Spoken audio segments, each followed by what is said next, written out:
आप जानकर यकीन नहीं करोगे कि स्टील अथॉरिटी ऑफ इंडिया का स्टॉक्स ने भी इतना रिटर्न दिया है। बट ओवरऑल देखा जाए तो इससे बेटर टाटा स्टील ने रिटर्न जनरेट किया है। यहाँ से यहाँ तक देखा जाए तो ये कंपनी डिविडेंड पेइंग में भी माहिर है और देखा जाए तो पिछले 5 साल के अंदर 500% का ग्रोथ की है।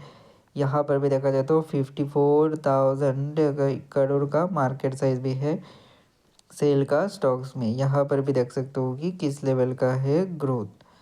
ठीक है, तो इसमें कहा जाए ना तो तेज़ी खराब नहीं है, ऑलमोस्ट अच्छे लेवल का ही तेज़ी है जो देखा जाए तो 16% का। एंड यहाँ से यहाँ तक का रिटर्न भी देख सकते हो कि कैसा है। तो ऑलमोस्ट कहा जाए तो 13% का ही रिटर्न है इस पर्टिकुलर स्टॉक्स में। एंड यहाँ पर भी कहा जाए तो 20, यहाँ पर कहा जाए तो 1 रुपीज़ का ही कहा जाए तो पी रेशियो भी दिखने को मिल रहा है। तो दोस्त फिलहाल आज के लिए इतना ही।